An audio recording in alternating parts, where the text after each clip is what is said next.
ఇవాల్టి ఈ వీడియోలో నేను టాప్ 5 గురుకులం గురించైతే చెప్పబోతున్నాను. సో, ఇది మీరు ఒకవేళ ఇంటర్మీడియేట్‌కి అప్లికేషన్స్ గనక చేసుకున్నట్లయితే డెఫినెట్‌గా హెల్ప్ అవుతుంది.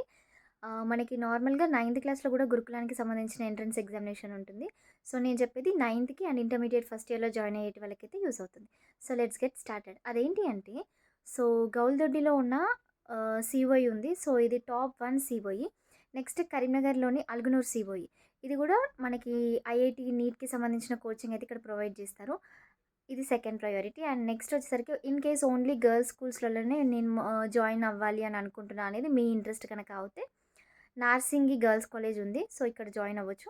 ఒకవేళ బాయ్స్ కాలేజ్‌లోనే జాయిన్ అవ్వాలి అనుకుంటే చిలుకూరు బాయ్స్ హాస్టల్ కూడా బావుంటుంది. ఇంకొకటి మణికొండ గర్ల్స్ హాస్టల్, ఇది మనకి వరంగల్ దగ్గర ఉంటుంది. ఇది బావుంటుంది. ఇది కూడా ఓన్లీ గర్ల్స్‌కే. అండ్ ఓన్లీ బాయ్స్‌కైతే షేక్‌పేట్ బాయ్స్ హాస్టల్. ఇవన్నీ కూడా మనకి సిటీలలోనే ఉంటాయి. అండ్ చాలా బావుంటుంది. వీటన్నింటిని కూడా మనం ప్రీమియర్ సీఓఈస్ అని కూడా అంటారు. అండ్ ఈ వీడియో ఎందుకు చేస్తున్నానంటే, చాలామంది every year lots of applications గురుకులానికి అప్లికేషన్ చేసుకుంటారు. కానీ వాళ్ళు చేసే మిస్టేక్ ఏంటి తెలుసా? వాళ్ళకి ఏ కాలేజ్ మంచిది, ఏ కాలేజ్ మంచిది కాదు, ఎక్కడ వెబ్ ఆప్షన్స్ పెట్టుకోవాలి, ఎక్కడ పెట్టుకోవద్దు అనే అవేర్‌నెస్ ఉండదు. కానీ చాలామంది మెరిటోరియస్ స్టూడెంట్స్ ఉంటారు. సో, ప్రాపర్ గైడెన్స్ ఉండదు. సో, అందుకోసమని ఈ వీడియో తోటి మీకు ఎంతో కొంత అవేర్‌నెస్ క్రియేట్ చేద్దామనేసి ఈ వీడియో చేశాను. నచ్చితే తప్పకుండా అందరికీ షేర్ చేయండి. Thank you.